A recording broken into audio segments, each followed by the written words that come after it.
joins us out with a new piece and writes The Two Trumps now appearing daily. Welcome. Is there a strategy to this? No, this is Donald Trump. The strategy, it's more like tactics or a point of view in the Trump White House, used to be the Trump campaign, is basically the MAGA serenity prayer, which is the people who staff him, who advise him, they pray for the serenity to accept the thing they can't change, which is the fundamental nature of Donald Trump, and the strength to change everything else that they can. And by everything else that they can is what? Making sure that they give him the best information and that they're able to advise him in such a way that he wants to follow good advice. Generally, Donald Trump has an idea of the things he wants to do, and then he crowdsources it with a variety of people. There are some things he's just committed to and he's going to do anyway, and they try to find the best, easiest, most legal way in some cases to get there. All right, so we think about these two Donald Trumps, and one of the things that I thought was most interesting about the second speech was he kept basically saying, you know, my staff, who Yes. tells me not to say it, but I'm going to say it anyway. Here you go. And I did have a couple of things, to say that were extremely controversial. And between JD and Melania and anybody else that heard, please, sir, it's such a beautiful unifying speech. Please, sir, don't say these things. Two things about that. One, I don't think Melania calls him sir. I have no reporting on that. I just don't. He joked about it at that speech that he was making that up. Okay.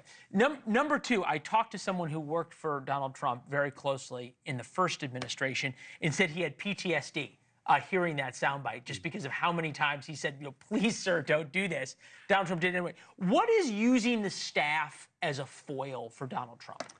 I think he just enjoys the fact that it's Donald Trump unplugged.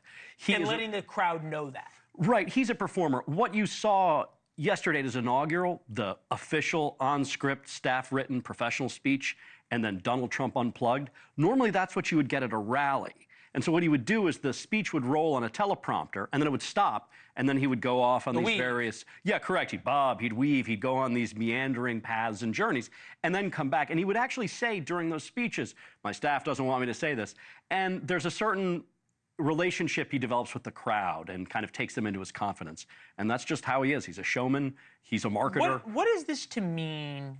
And I think we're still waiting to see, right? We know how Washington has changed in the 8 years between Trump 1 and Trump 2.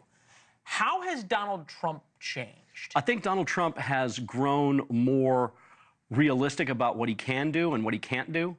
And even though he would never admit and never would have a clock on his desk ticking down his hours, Donald Trump is keenly aware that he has got only 4 years left, and that's why he hit the ground running so hard.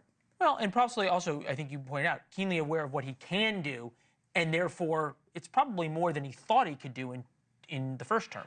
In some perverse way, I would imagine, and this is more speculation on my part than knowledge, Joe Biden provides an inspiration to him in that when Joe Biden took office, he had a House and a Senate that were under his party's control, and he went big. Donald Trump really didn't know how to go big in his first term. He does now, and he's going to be trying to do that now. Fascinating. Awesome. Great. Thank you, Leland. Great having you. Already 36 hours in. Huge scoops from Marc. Keep reading them in Axios. Thanks. Appreciate it. Thank you. Thanks for watching. Go to joinnn.com to find NewsNation on your television provider.